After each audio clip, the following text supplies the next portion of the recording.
name's Bob Bowman. I'm a member of the Board of Directors of the Mound Science and Energy Museum. I welcome you on behalf of the board and the Mound Cold War Discovery Center to our monthly seminar.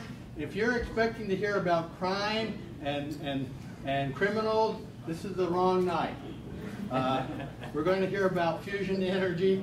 Our scheduled speaker, Dan Baker, had some surgery a couple weeks ago, so he's been rescheduled for October. So you're now blessed by hearing science, not crime. At least I assume it's science and technology. So there will be some other, next month's schedule will be Sue Smiley from DOE Legacy Management. She's going to talk about, just so you're aware of it, the role of the recovery and restoration and monitoring of the Mound Laboratory and phenol plants. So it's a very good overview of what the last 20 to 30 years have been, as well as comparing and contrasting what each of the facilities did for the AEC and DOE. So if you want to understand what was done, it's a great talk, and then we're going to have another talk in June on the transfer of technology on advanced devices away from Mound. So again, we got those, and as we come up into July and August, it's 50 years since moon landing, and guess what? There was a little piece of Mound or two taken up there too. So that's kind of your summer schedule, at least till then. So without further ado, I assume somebody's going to talk about our annual dinner, make an announcement, or not. Nope. We are going to have annual dinner coming up. Time. That is for members only. Of the, you're right. Okay. Not the general public. Not the general public, but are those members that are there. So, all right. And they've all been sent an invitation. They all been sent invitations. Okay. So now, now that I've been corrected and clarified, let me go introduce our speaker, Bob Ellefson, a former Mound employee and senior scientist, a fellow who worked in the area of that he's going to talk about, and many other things in mass spectroscopy. You read his brief bio or don't know, but I'm going to have Bob talk about fusion energy. Very good. Thank you. Thank you, Bob, and especially thank you to everybody that came out tonight. It's starting to get nice out there. It's kind of, you gotta make a choice on evenings like this. Tonight's talk is about fusion energy and our future. And as many skeptics that worked in the fusion industry and this kind of thing, we always presume that's at least 10, maybe 20 years off. And so I want to give you a sort of a status report of where are we. We've actually made progress, and yet it's still 20 years away or so, something like that. So that's probably the final takeaway from this, but what has been learned is really, really interesting, at least to me. So the outline for today's talk is to talk about electrical power generations now and in the future. We all like to flip the switch on and expect light to come. When it doesn't, we're pretty upset. We're also going to talk about fusion that occurs in the sun and stars. I mean, this is the real basis and workshop for how do you do fusion.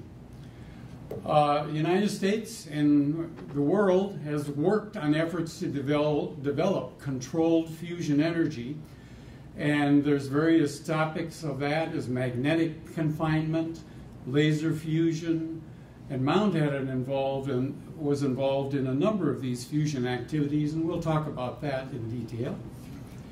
And then there's the ITER, which is the International Thermonuclear Experimental Reactor, which is a consortium of 35 countries that are pooling their knowledge, resources, and finances to build a next generation device that will generate more electricity than it takes to run it.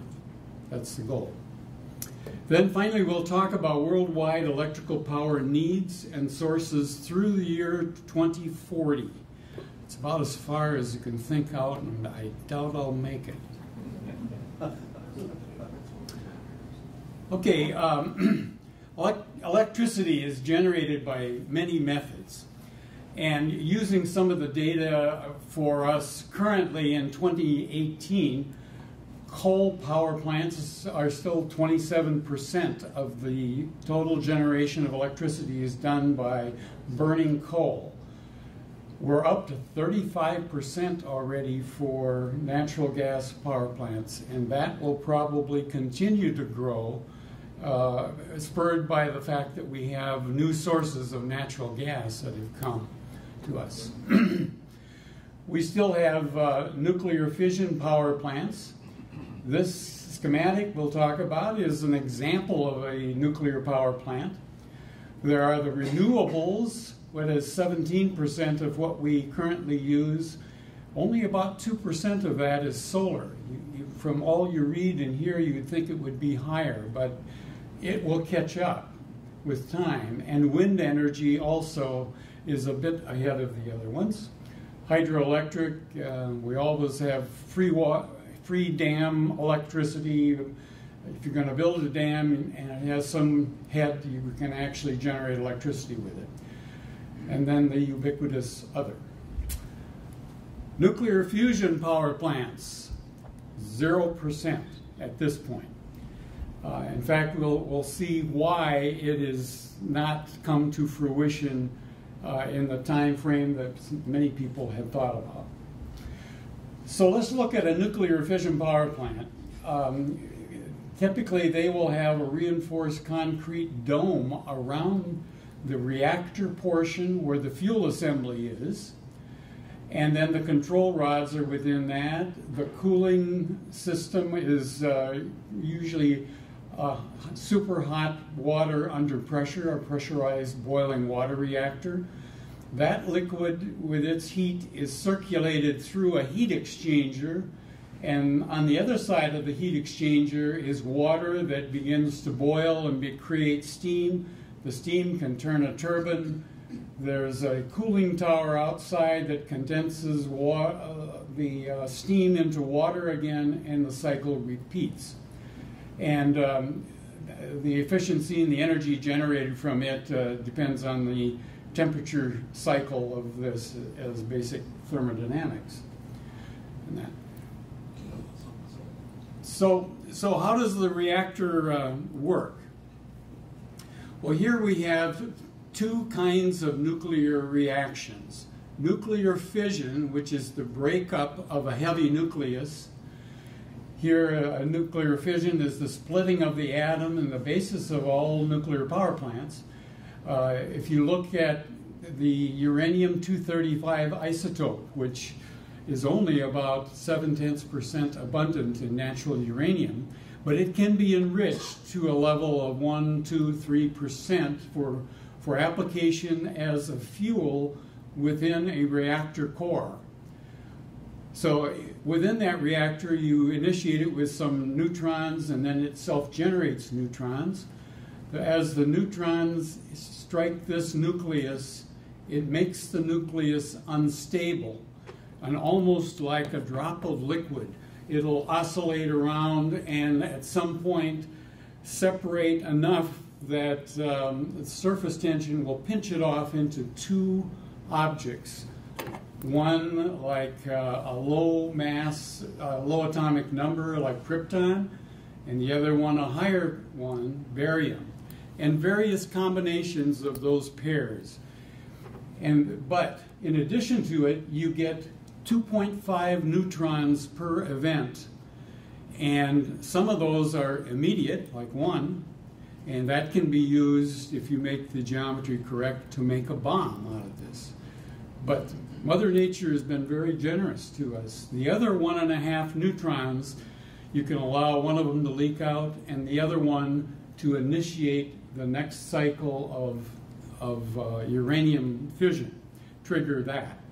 And by controlling the neutron flux the reflection of neutrons, the energy of the neutrons, you can control this reactor and how fast this fission process occurs. And that's how you control the power level. The way you do that is to adjust the neutron level by design originally, and then you can control the real level with control rods, something that will absorb the neutrons and slow it down. And a good material for that would be cadmium. So cadmium in some material, in a ceramic or something like that, can be used as a control rod. The other design that is a fail-safe is that you have these control rods suspended with electromagnets, so that if an operator, for whatever reason, hits the scram button of the reactor, the electromagnets release, the control rods drop in, and it slows the reactivity down and brings it to a safe halt. So that's the function of the scram reaction. One of the bases of this is these two fragments that come from the reaction process. They are basically waste products, and they represent the fission fragments, and they are very radioactive. And typically, when you have used up a lot of the uranium fuel, you're going to have to put a new pile in there, and the old one comes out and gets put into a swimming pool to literally cool off. And you wait for some of the short-term half-life materials to die away, and then if our country ever gets around to it, we'll plan on a place for the repository for nuclear wastes, like from reactors.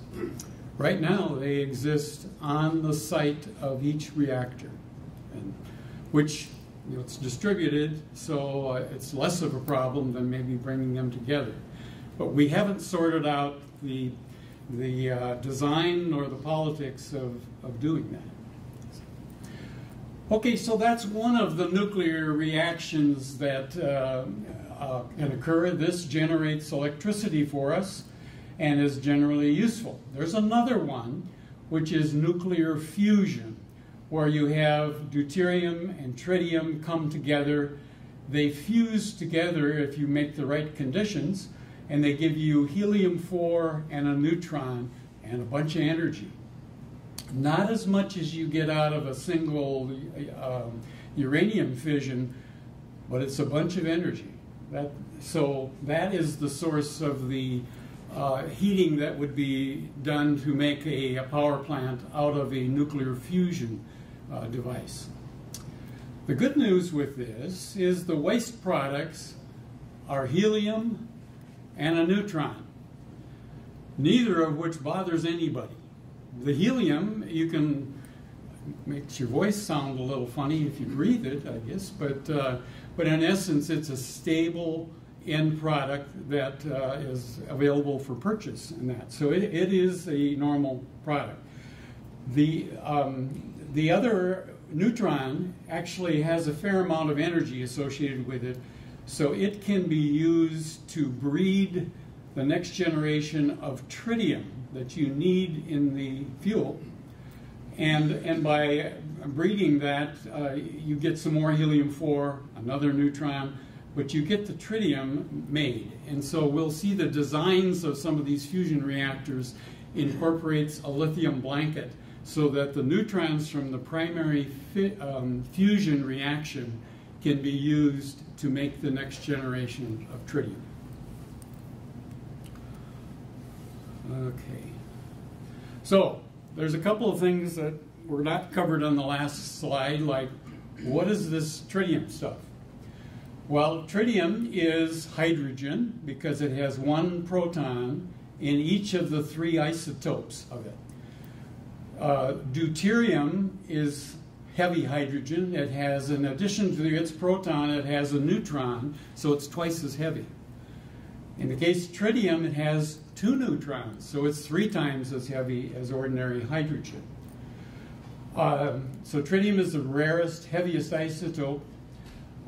It's radioactive, 12.5-year half-life, and it gives up, when it decays, it gives up an electron from the nucleus. One of the neutrons becomes a proton, giving us helium 2, 3 here, and then a beta particle that comes off with some energy. Not a whole lot, but enough to light the green exit signs that you've seen around here.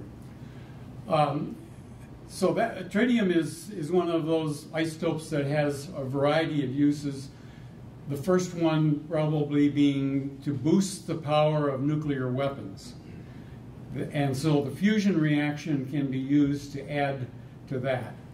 But it can also be used, if properly done, as a future source of electrical power. So DT fusion can generate power in a tokamak, and this is an example of the first joint one. Or it can be used to generate energy in laser fusion reactor. And we're going to talk about a couple of those examples. In terms of generating electricity, neither of those exist at this point. Okay, so we've talked about natural processes of heavy things wanting to break apart and do a fission process, and light things want to do a fusion process. I mean, that sounds almost contradictory. Why did Mother Nature get all mixed up on this? And the answer is she didn't. This curve describes what's the binding energy of deuterium, which is one nucleon, a proton, with a neutron. That has a very small binding energy that holds the two of them together. Add a little tritium, it has a little more binding energy, because you've got 3 nucleons now sharing energy.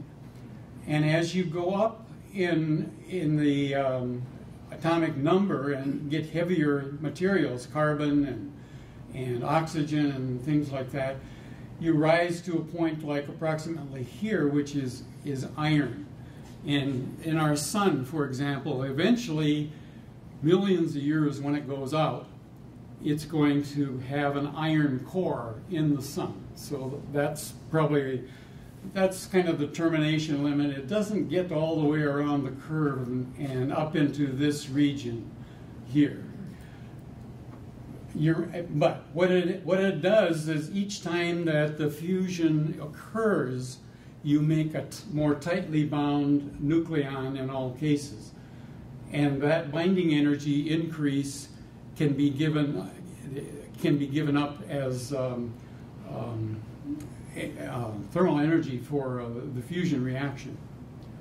So fusion goes up this direction. Uranium is an example of one. The krypton and barium that we talked about, they have components here and here in terms of their atomic number. So even they are more stable. But they are not completely stable. They're radioactive, and that's why we have this burial problem.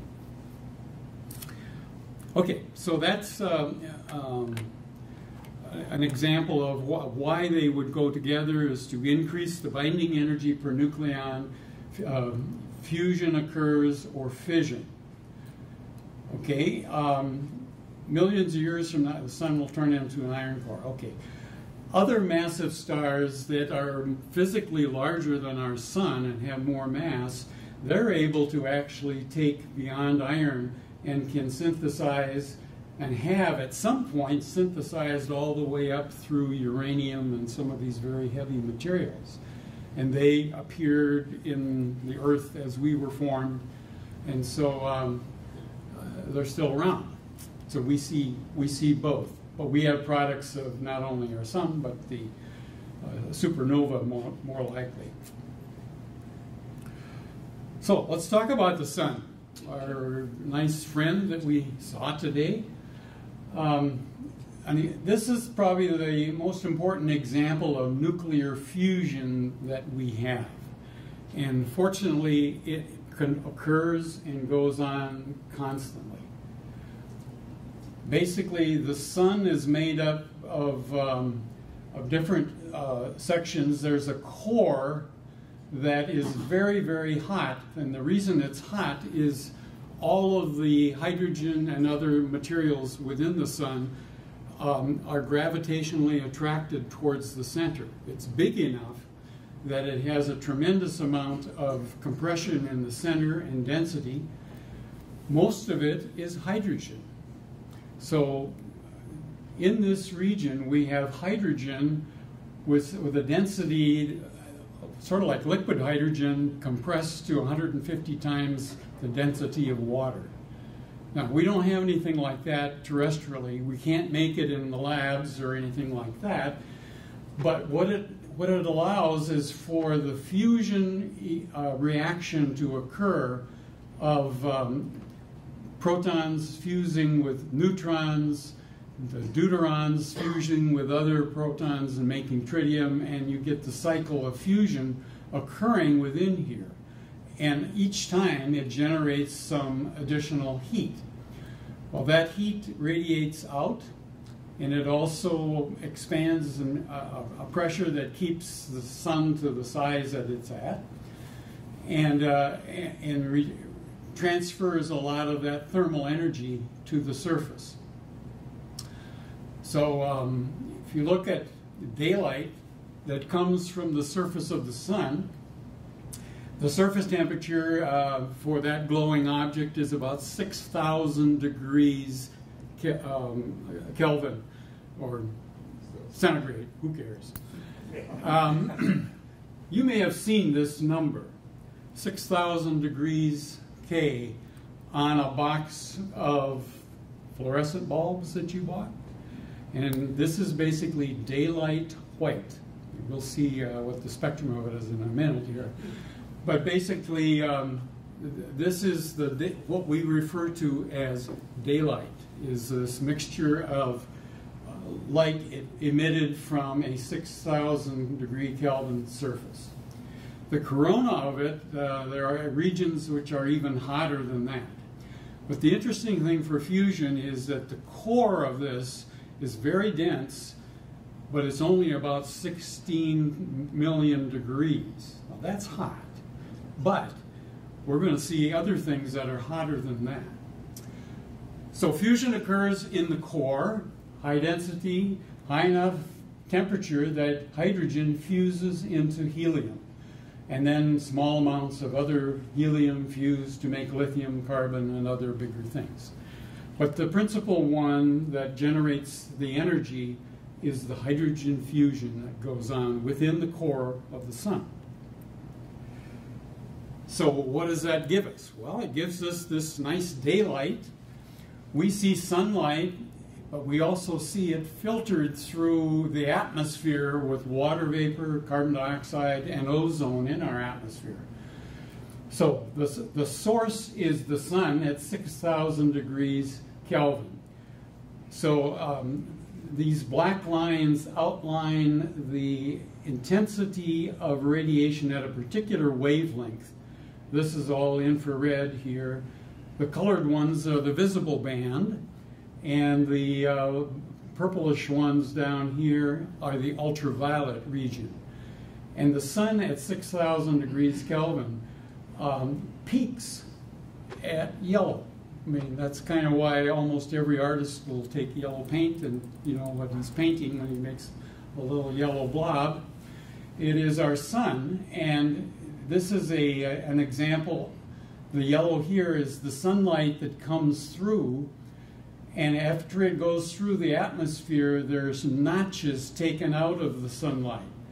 And that's due to the absorption of those wavelengths from the sun by the water vapor in the atmosphere. There's other things that will absorb too, carbon dioxide, and fortunately, there's some ozone in our atmosphere, and that's what protects us from a lot of the ultraviolet. You still need a sunscreen or SPF ointment on you probably if you're sensitive to it, but for many people, the ozone layer is sufficient to protect us from the high energy ultraviolet radiation that comes from the sun also. Okay. So fusion, it requires thermal energy to overcome the repulsion of the positive deuterium nucleus and the tritium nucleus. We'll find out that the most advantageous thing to fuse is deuterium with tritium. The one blue, dark blue is the proton, and the lighter blue are the neutrons with it. Okay, so they both have a positive charge, and you know they're going to repel each other. And so as they repel, you have to figure out some way to get them to come close enough together that the nuclear fusion or nuclear reaction of one nucleus touching the next one, and then they absorb sort of like a blob of mercury or something like that. And an example of that is there's a very deep potential well once you get inside the nucleus. And that's what holds this fused material together. But here you come from the outside to a positive thing, and this is the barrier that is created, this funny line here. And so if you don't have a whole lot of energy, the proton, or the deuteron comes along and is repelled by the positive triton. Unless you give it a lot of thermal energy that it can climb up and actually tunnel through this barrier, end up here long enough for a nuclear reaction to make it fuse together with the other one. I mean, this is literally a reasonable description of the process.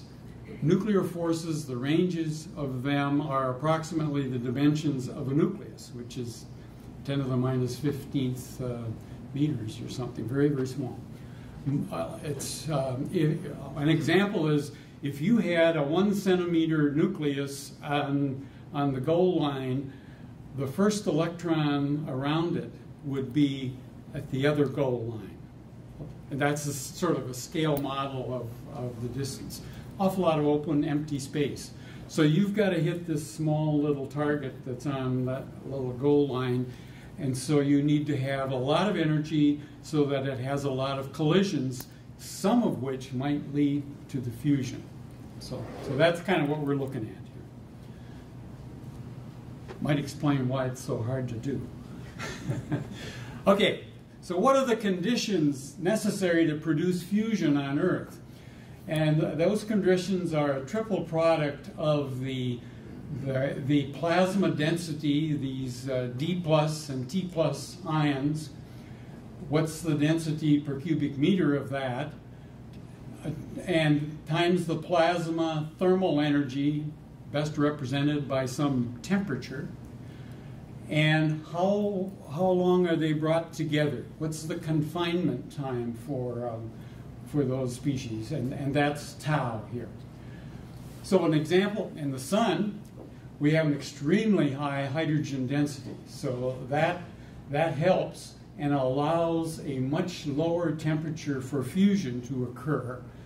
And the time constant for long confinement is gravity's not going to let them go anyplace. So they're there trying to fuse on a very continuous basis.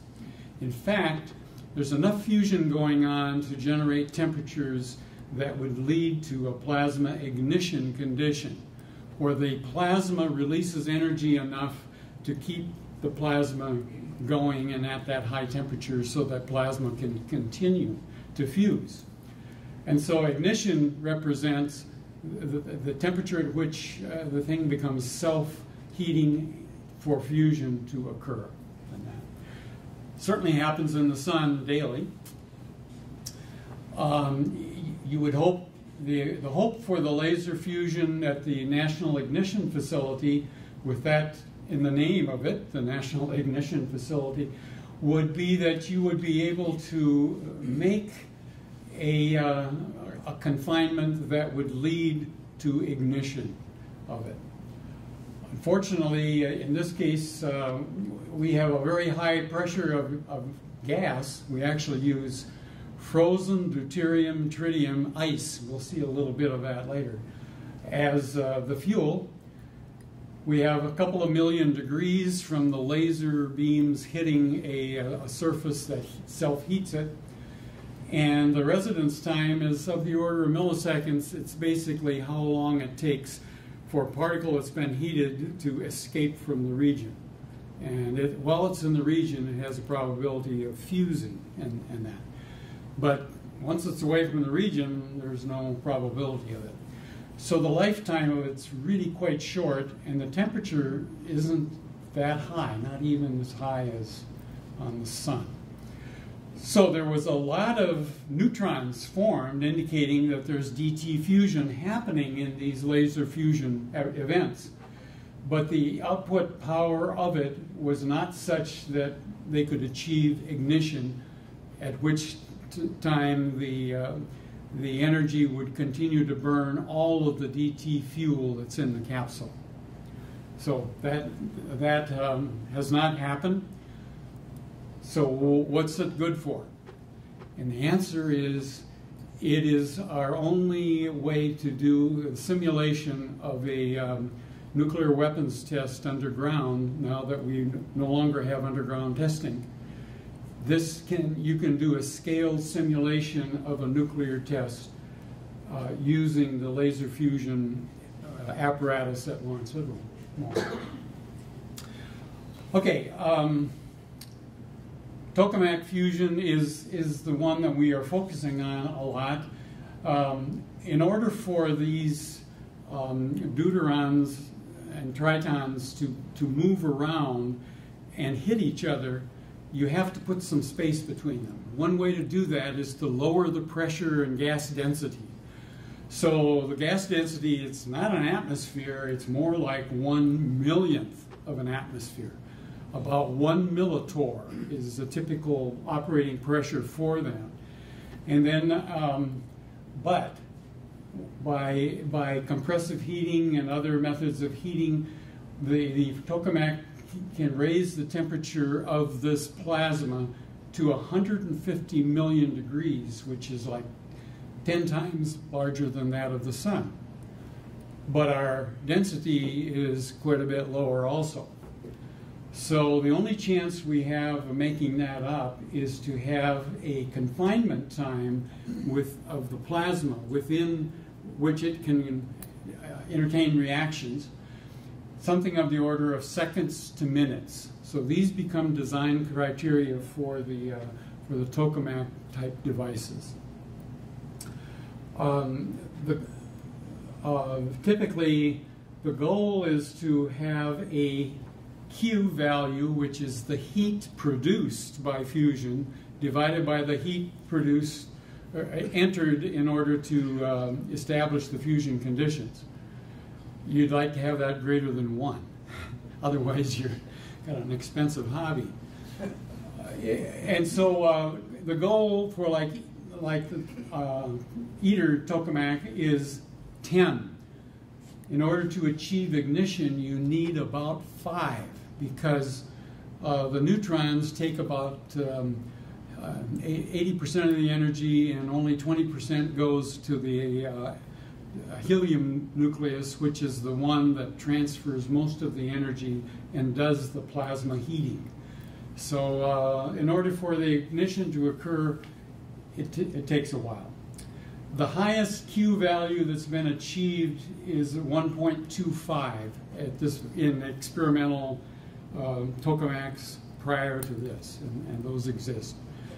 There's like 50 tokamaks around the world that are operative, and over 200 that have been built for some experiment or another, and from them there's a lot of training and education going on for students so that they can be part of this continuing saga of how do you make this. The record for the plasma duration of holding a plasma is in France at Torre Supra, and we'll see a little more about them in a little bit here. Another way of describing the fusion probabilities is to look at the plot of the Lawson criteria of density of reacting products times the temperature as a function, and residence time as a function of the temperature. So let me explain this.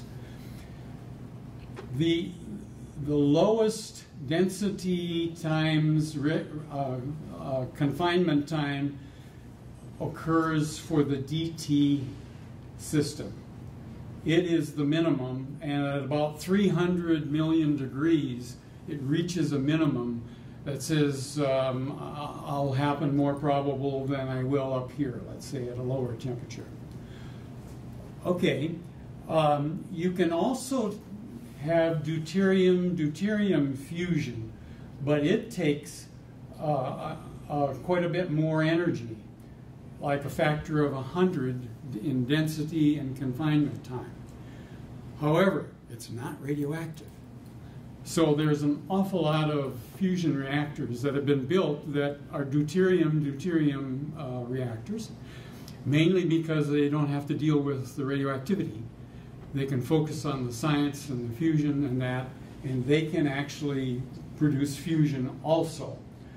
But in some cases, they've taken the results of the DD reactions and said, okay, if this was tritium, we'd be there and would have reached something like near an ignition temperature. So these are all positive things that they certainly savor. Okay, so magnetic confinement. How does a tokamak work? First of all, what's a tokamak? This is a sort of a Russian description of a torus chamber with magnetic coils around it. And it's kind of abbreviated as tokamak. So it turns out to be a very, very effective way to confine the plasma for an extended period of time. Okay, so first of all, there's a plasma which is deuterium plus, tritium plus, ions, and electrons. So with the 1 electron per nucleon, you end up with a neutral plasma. So from the outside, it doesn't look like it's charged. It's not going to repel you or anything. But within it, it's separated into deuterium plus, tritium plus, and electrons. And so you have to figure out how are you going to contain all of them. A combination of coils produce magnetic fields to confine and compress the plasma to get over 100 million degrees for fusion. That turns out to be easier than the issue of letting electrons escape and a net charge to build up, because the electrons are gone and no longer neutralizing it. So, so that can be part of the control of the plasma itself. So plasma heating is done by compression and you can also increase the energy of the plasma by externally accelerating deuterons by making them charged, accelerate them, and then put them through a curtain of electrons, something that's rich in electrons, so they are neutralized again, and they enter the torus as a neutral high-energy deuterium beam. So whenever they collide with something, they can transfer energy and heat things up. But they're neutral so that they're not repelled by the net charge of entering this kind of thing. That's a concept and design that came from Oak Ridge, just to the south of us here. Okay, fusion generates neutrons.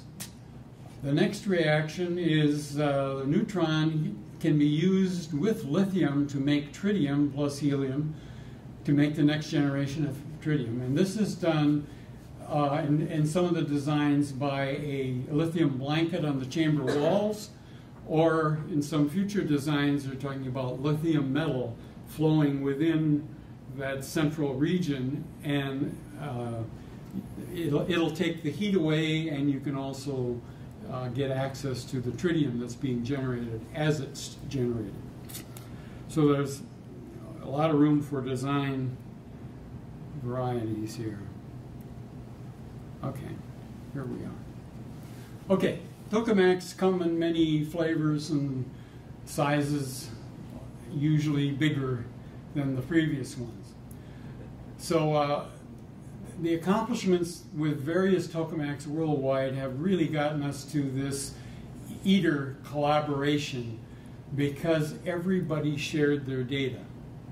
You talk about all the countries involved. There's one at MIT, one at Princeton Plasma Physics Lab. We'll talk more about this one because we were involved with that because it has DT. There's JET at the Cullum Laboratory in the United Kingdom.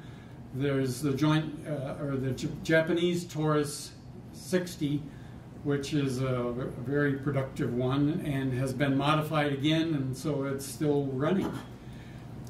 Tora Supra in France has had a long plasma duration and other achievements that it's done.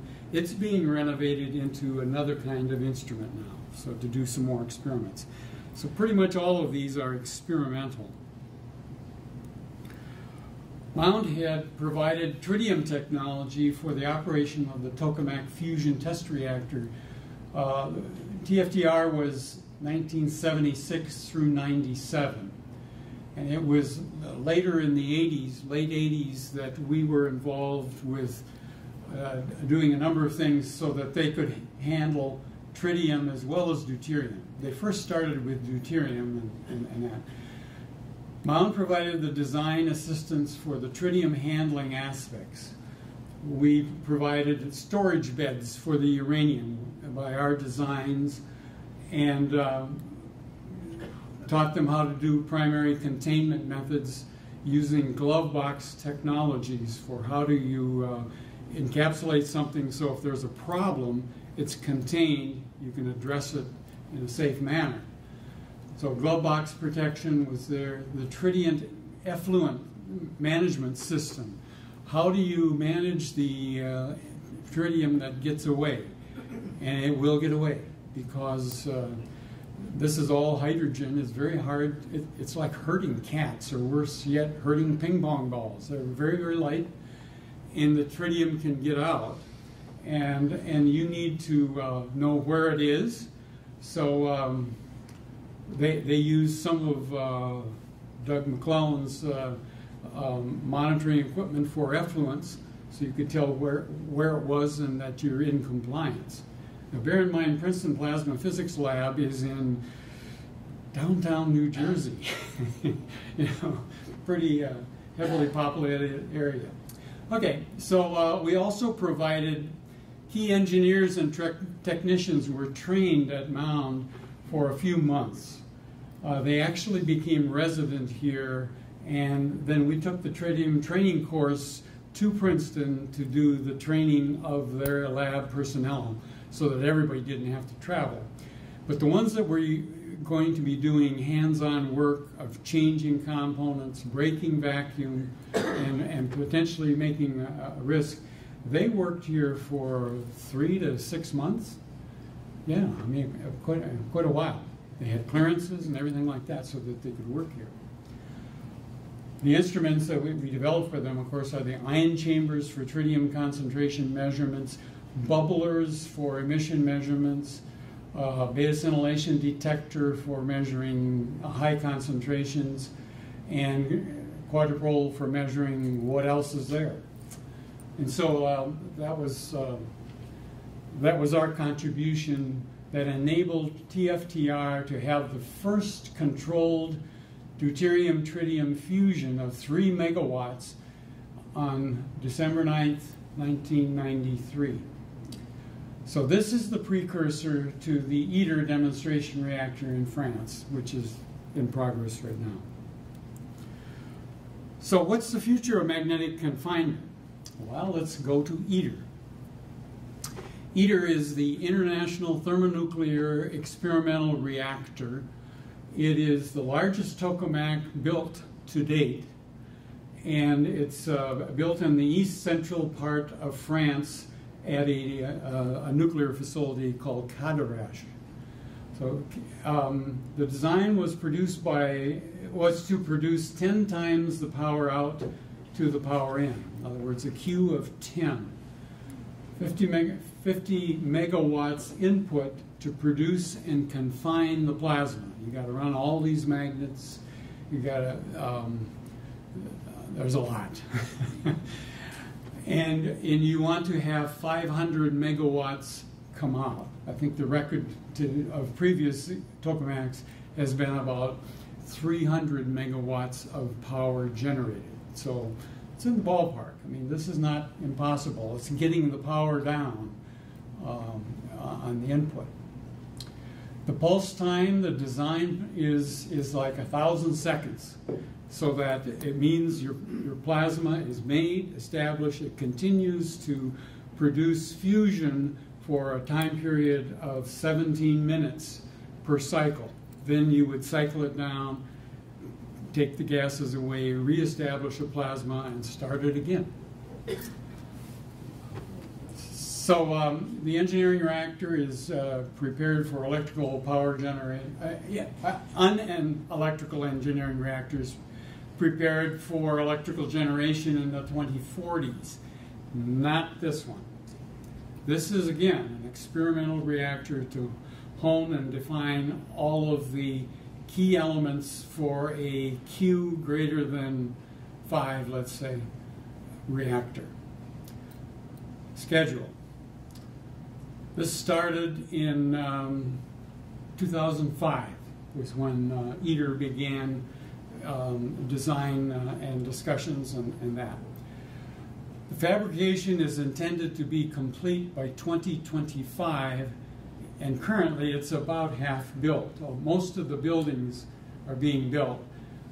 What goes in the buildings is the real long-term things here. So 2025 is when the fabrication should be done. Then you start getting it under vacuum and making it work, and so they're saying 2030 for the first deuterium plasma. That's and then 5 years later for the first DT plasma. You know, I don't know the details of it, but I would have expected a little more aggressive approach.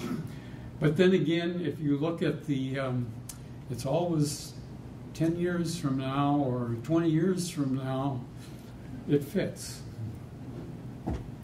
Okay, so from this will come a lot of design information and detail operation that becomes the part of the basis to be incorporated into demo, which is the first demonstrated electrical power generation fusion reactor.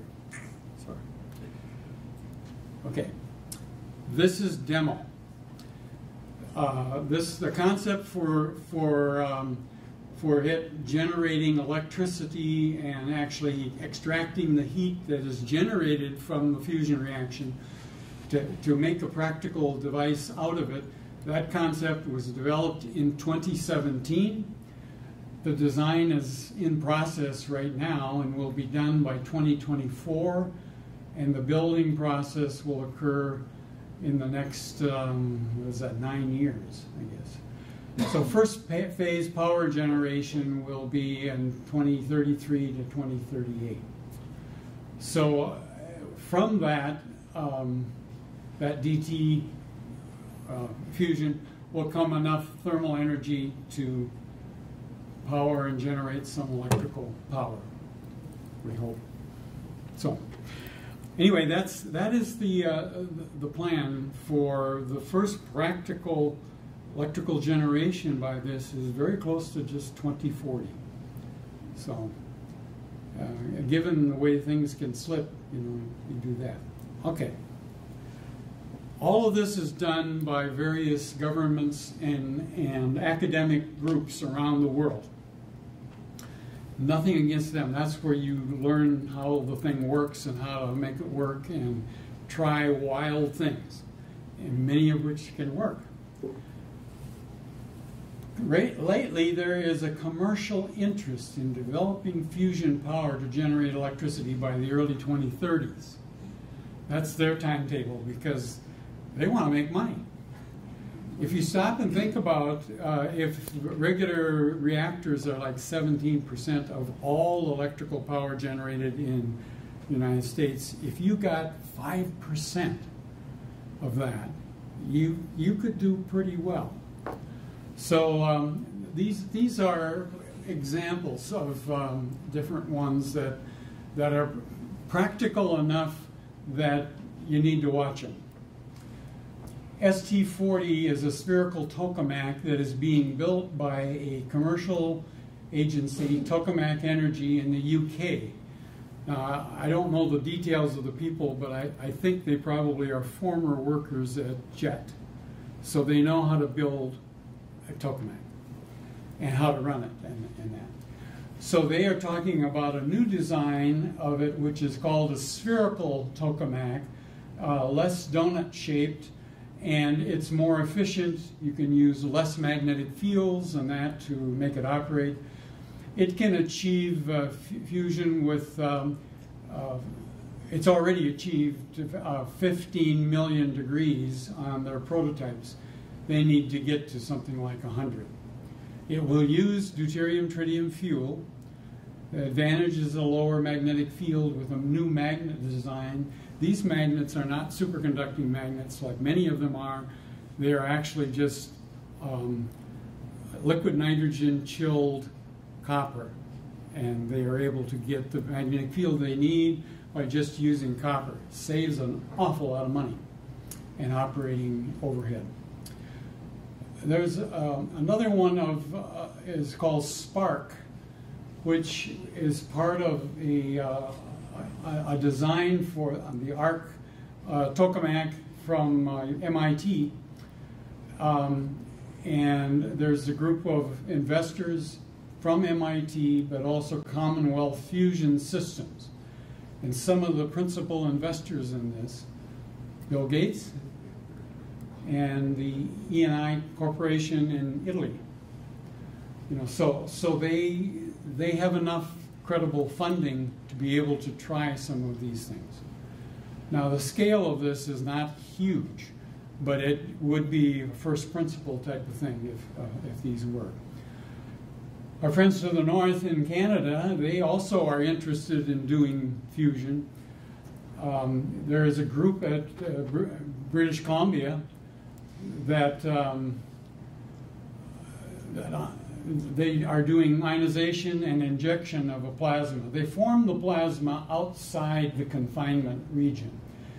And once they have that plasma, then they literally blow the plasma into here and then use liquid metal that pushes it and compresses it, physically compresses it. So there's no magnetic fields, no things like this.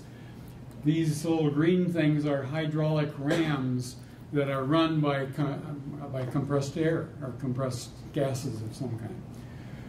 And so it can do that compression, it can release itself, and what it's compressing is a liquid metal. And so this liquid metal can be circulated outside and the heat extracted and used to run a turbine. So this is a fairly new concept for how you might be able to extract electrical energy from it. Here too, they're going to have a liquid metal heat removal heat exchanger to the heat exchanger. Okay, so they're talking about 1 minute batch cycles, and the retained energy in the liquid lithium and that would be able to average out the thermal energy that boils the water to make the steam to make the electricity. So the fusion is extracted from liquid metal, 1 minute cycle batch. Again, funding by Bill Gates, Jeff Bezos, Thiel, who's another billionaire. So these are deep pockets and have convinced these investors that this is a credible enough scenario. And it really is based on a lot of the other work that's been done and vetted by the MIT group.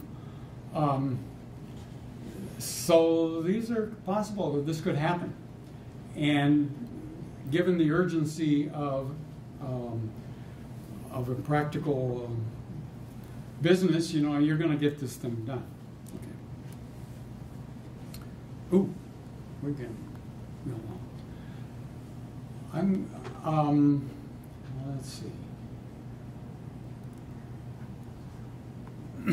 I talk too much. So the DOE has done two things. They have been involved in this inertial confinement by funding the Tokamak that was at Princeton. They also funded the laser labs at Lawrence Livermore and earlier one at University of Rochester. I'm going to skip to Mound had a lot of involvement with the people, especially up at the University of Rochester. They used a direct drive of laser beams incident from 60 different directions onto a little pellet. And that fuel would be then compressed with the laser energy burning the fuel capsule, and that would tamp the thing to make it high enough to burn. They generated neutrons, so they had deuterium, tritium fusion. But they got the DT from us. And these were various size glass, plastic, microspheres that were filled here. Get a little bit of an idea. This is on the tip of your finger and your eye behind it. You can see it's basically about 1 millimeter in diameter, and some of them were 1/4 of a millimeter. So we filled targets like that. So how did we do that?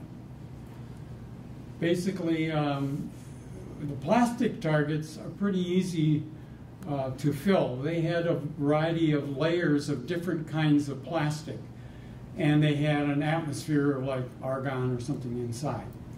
So what we would do is to raise the pressure of deuterium tritium gas high enough that it would diffuse through the plastic layer without crushing it. Imagine trying to put gas inside of a ping pong ball. One way to do it is to heat it up a little bit and slowly increase the pressure on the outside. It diffuses in, and you equalize the pressure on the outside with the inside, and then you give it another dose and you ratchet it up. And so that's what Jack here and Mike Souders did, was adding those pressures to come up with something like 1200 psi. Once you get the gas inside, it can be a very high pressure gas because it's under tensile strength. It doesn't crush the thing. On the outside, it would crush the plastic sphere. But on the inside, it just makes it sit up proud. These were all done in glove box systems here at Mound in order to keep the tritium down, but it allowed us to do all these operations of loading and compression and things like that through gloves in our company clothes. We also loaded microspheres of glass, and this was done by diffusion of hydrogen through the glass wall. In this case, we had to heat the glass wall. Basically, we would have a mixing volume. We determined from mass spec what the composition of it was. We had a compressor, so we could compress the atmosphere around the glass spheres and start with a low pressure and go up. These are in atmospheres. So this is 500 atmospheres, 450 was the target. So we would heat the glass up so that hydrogen would diffuse rapidly through it, and we would ramp it up, and this is the anticipated pressure on the inside with this driving it from the outside. And it gets up to nearly 430 atmospheres, at which time we cool it down in steps. And as it cools, of course, it goes down to about 200 atmospheres at room temperature inside. Then we take those glass spheres in their little carrier, put it inside on dry ice so that it's cold and the diffusion rate is slowed down. Because we got to get this thing to University of Rochester tomorrow. These little egg crates where all of the microspheres were included, they were put in here to be loaded or to ship, and then into a secondary container. The crate was sealed and let's surveyed styrofoam container with dry ice, took it to the airport and shipped it to the University of Rochester overnight. The next day they would take these targets, they would mount the target using strands of spider web that they hung on one thing and then attached it to the sphere, and that was their target, into a what looked like a soccer ball that's about 40 feet in diameter, and it had all of the, I think it's 54 facets of a soccer ball. Each one of them had a window, and each one of them had a laser beam going through it. So with that, the laser beams were tuned to have the same energy coming from each one of them. You could get a uniform compression of this sphere by having the lasers all arrive at the same time. They had the equivalent path length, which means you had to make some of them go a little further. But in the process, you end up then with a uniform compression of the sphere so that fusion can occur, and you can heat it up enough to make fusion occur. They generated neutrons, which means they had fusion. If you put that whole thing on steroids, the size of the one at Lawrence Livermore just had more beams, 192 laser beams incident on a little target.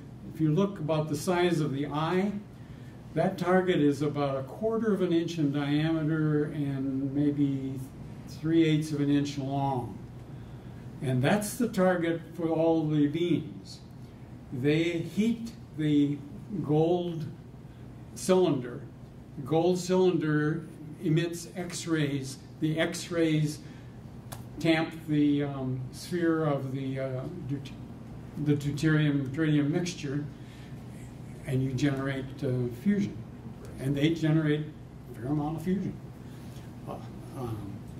Just not enough for breaking. So, anyway, I'm got to rush on here. This is a little more of a detail of the thing. You can imagine this is all done inside of a target, so you had to have a very long support for this little small target that gets put into the center of the beam. Okay, the last slide here. Projections for electricity throughout the world. This is interesting. This data all comes from a report by ExxonMobil.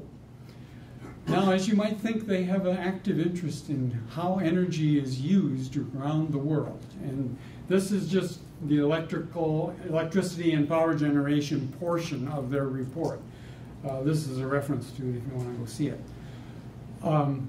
But the upshot of it is they looked at 2016, 2025, 2040 in US, Europe, China, so forth for the rest of the world. And some of the summaries of this is in the USA and Europe, wind and solar and natural gas increase in usage. I think we all know those projections.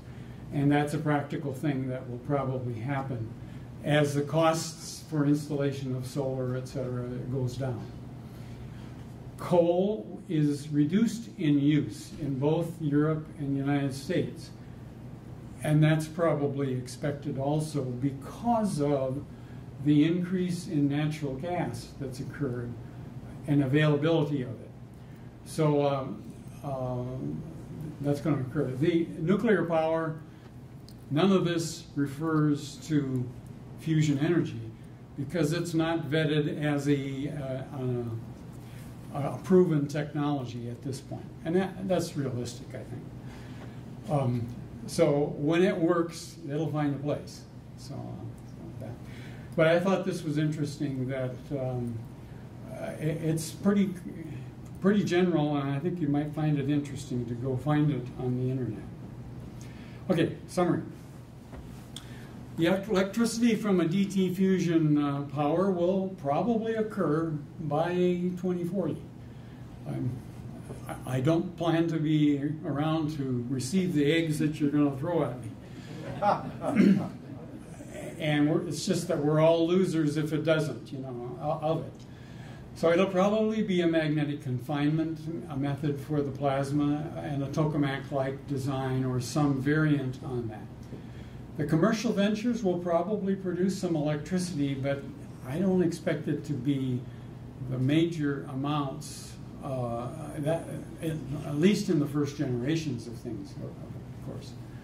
The USA participates and funds a portion of the ITER project. I think that will continue probably through demo, which means it's going to be on our budget for quite a while. At Mound, we handled a lot of tritium, and so we were the people that people go to if you're going to handle tritium to learn how to do it. So we provided training, and we built instruments for Princeton Plasma Physics Lab. Paula has consulted with the ITER group when it was getting up and running, and we've had connections that way. I see a lot of my papers that are pertinent to tritium being read by people that have connections to ITER. So the data from Mound is not lost, I guess is the good news. We loaded targets from the University of Rochester, and we built storage beds and that to enable tritium handling at Lawrence Livermore.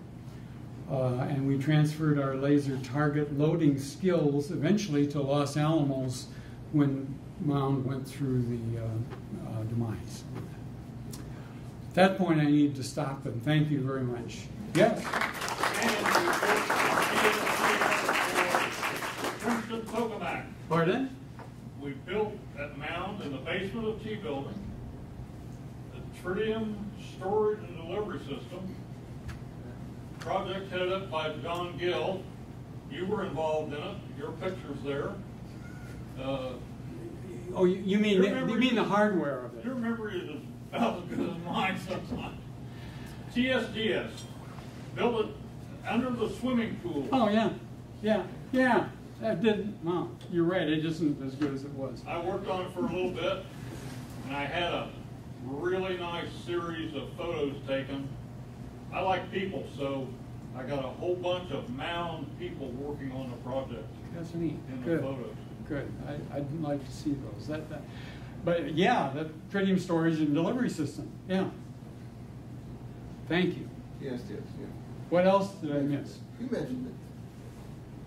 I was going to say that the tritium flow rate through ITER is projected to be 6 kilograms of tritium every day. Just to give you a feel for that, 6 kilograms a year was the capacity of the tritium, 99% tritium project in T building. So they're going to do every day what we could do in a year. What we handled in a year. What we could, yeah. Yeah. That's a real stretch for me. I hope I don't have to do their inventory. That was one of the problems I had. What about the utility source for it? You mentioned it Yeah. complicated some tritium to some extent. Good point. Tritium comes from, it's a byproduct of the CANDU reactors, they breed tritium from the neutrons in their regular fission reactors, makes tritium from the deuterium. So they have to harvest that every now and then to get it down so that people's dose levels go down. That's a source of tritium. The source of deuterium, seawater. I mean, if you look at the natural abundance of hydrogen any place, in some places it's higher. Seawater, it's a little higher in deuterium. But it's of the order of 1,400 parts per million or something. It's quite a bit. I mean, you can easily, if you run a trace of it, you see a mass 3 peak that is H3. So because of that. What sort of separation technique would be used for that in the volumes that they're talking about? Probably, you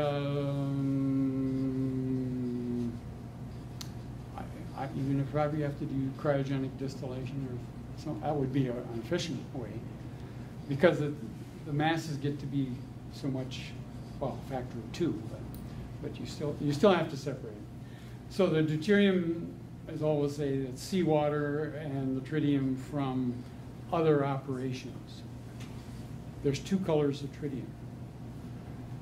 One is red, that is used for weapons applications.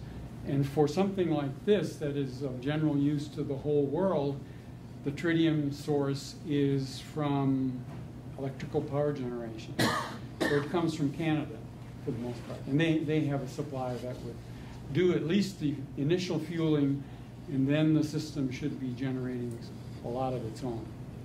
You had a question.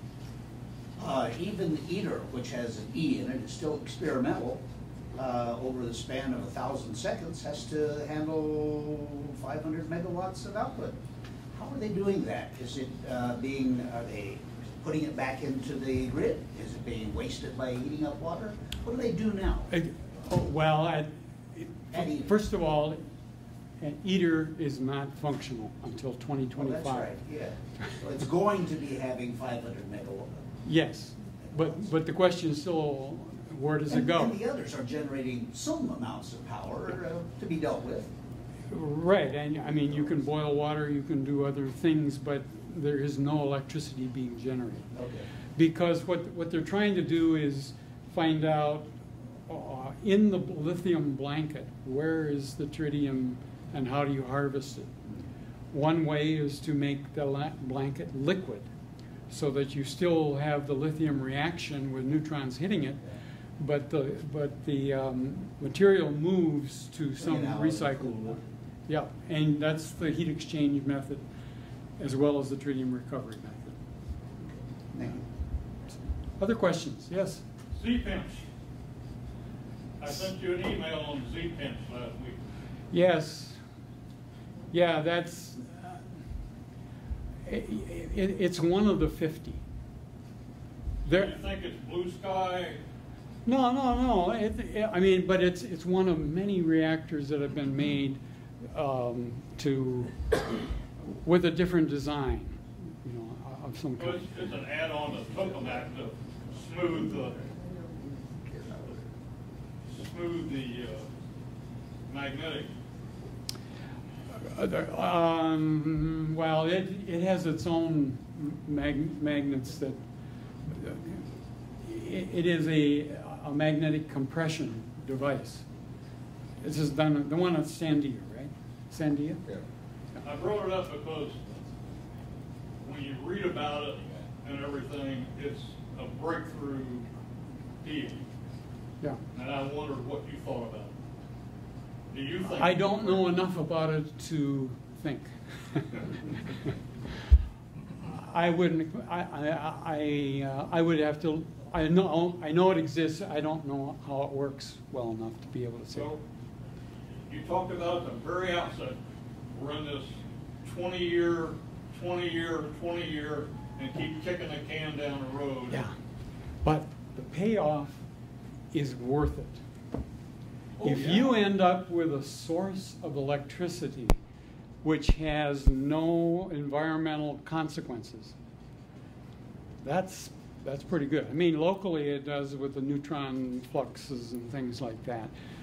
but you can handle that. Neutrons, 28-hour half-life, and they disappear and become, trying to think what they become.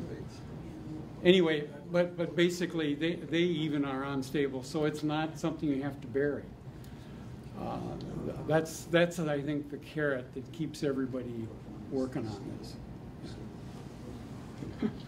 So let's thank Bob. You got